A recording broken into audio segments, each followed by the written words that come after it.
गलिया केने बाड़ू हमार ललिया।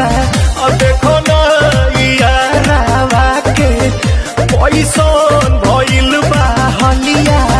बढ़ता बेचैनिया दादा मुश्किल भइल बा जीना।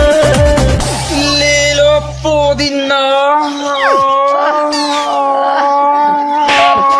पुदीना लेला पुदीना लेला पुदीना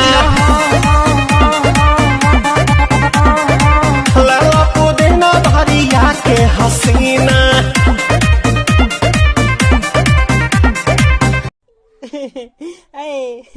हमरा से प्यार करब?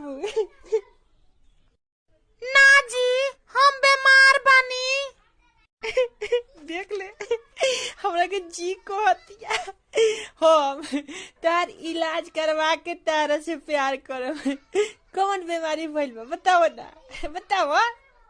Corona virus.